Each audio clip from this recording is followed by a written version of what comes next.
Now, Joseph began to live for those 1 hour sessions when Peter would describe the wonderful world outside.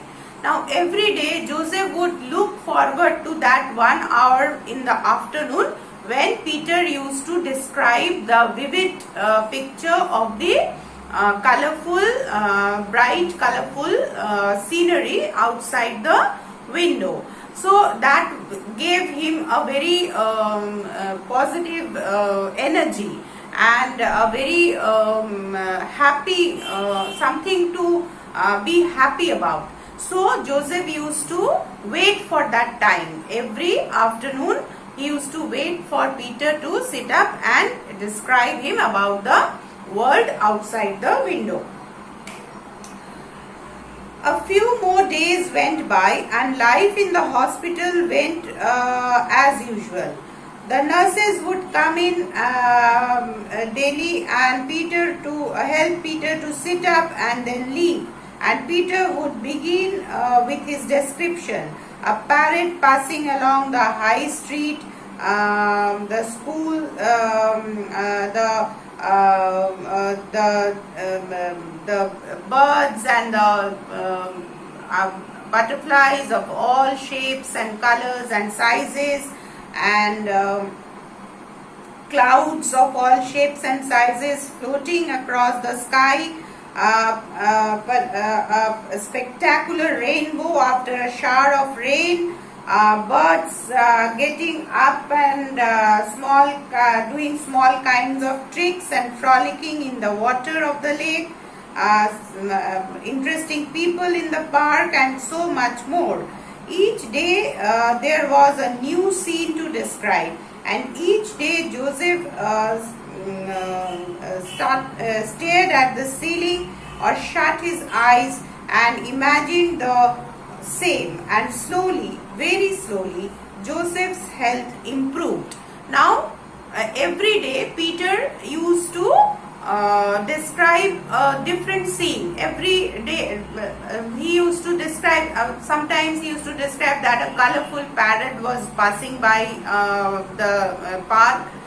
Sometimes he used to say that there were interesting people in the park, something interesting was happening in the park. What kind of clouds, the fluffy white clouds, each day their shapes were different, the sizes were different, the birds were flying around in and around the lake, and in this way he used to describe everything. And Joseph used to lie on his bed, he used to close his eyes and used to imagine the description that Peter was telling him, and very slowly his health started to improve. And then one morning, some days later, the nurses did not come to help Peter sit up in bed. He was not there. Joseph feared the worst. "Where is Peter?" he asked one of the nurses later that morning, and she told him the sad news. Peter had died during the night. So it so happened that the days passed, and after a few days Joseph noticed that Peter was not in his bed, and the nurses had also not come to put him up on his bed. So he was tense, worried what happened to Peter. And ultimately he asked the nurse in the afternoon that what happened to Peter, where was he? And the nurse gave the sad news that Peter was no more. He had passed away in the night, during the night. Joseph was heartbroken. His mornings would not be the same without Peter to help him pass the long hours of the day.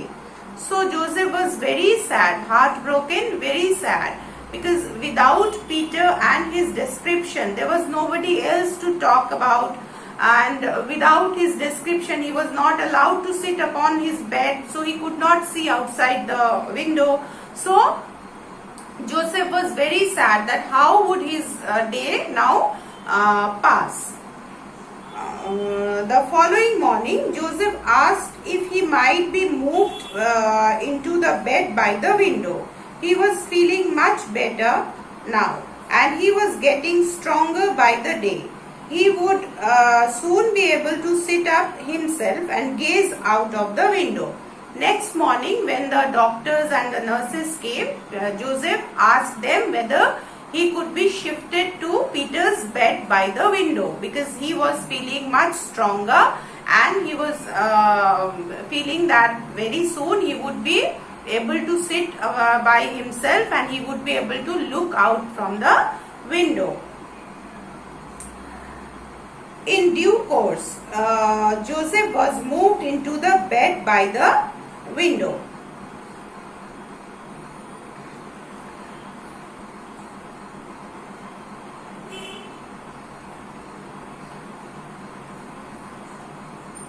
In the afternoon, with a little help from the nurse,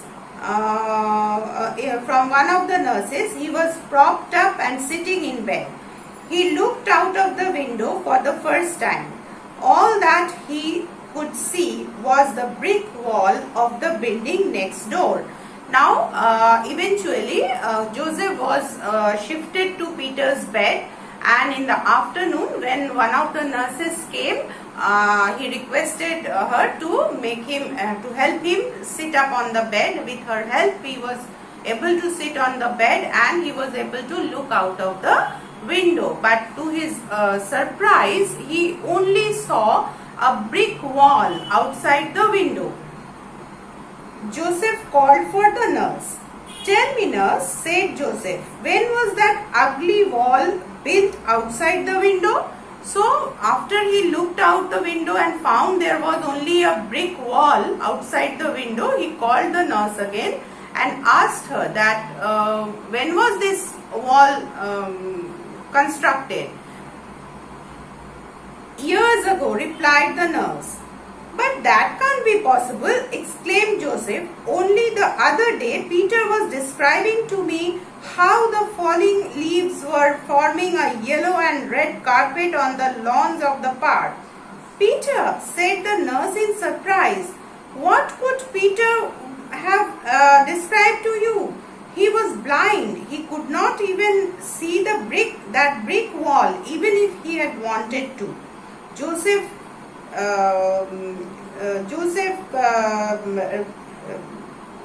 eased himself back on his pillows. A large tear trickled down his cheek.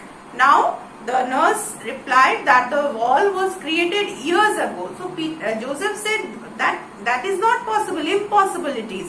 Why? Because the other day Peter had described that the leaves were falling down, and the yellow leaves, they were falling in such a manner that it was like a carpet, yellow carpet on the grass, in the lawn of the grass, in the park. And he said that it is not at all possible. Peter had described me so many things. The nurse exclaimed, "How is it possible?" Peter could not say anything because he was a blind person. He could not see even that brick wall. So that is impossible. He could not say anything like that.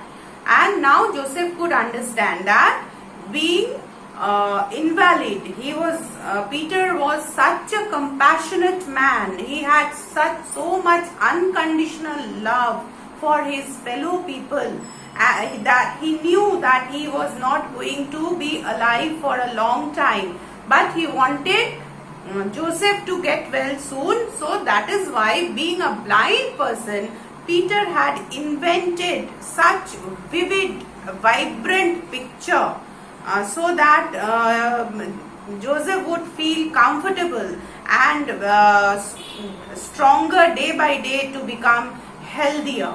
So that realization, when Joseph got this realization about Peter's unconditional love and fellow feeling, he was overwhelmed with gratitude, and he started crying for Peter, like he was the true friend for Joseph in his bad times. So that was the story of the window. So students, you will learn the word meanings, and obviously we are going to solve the question answers.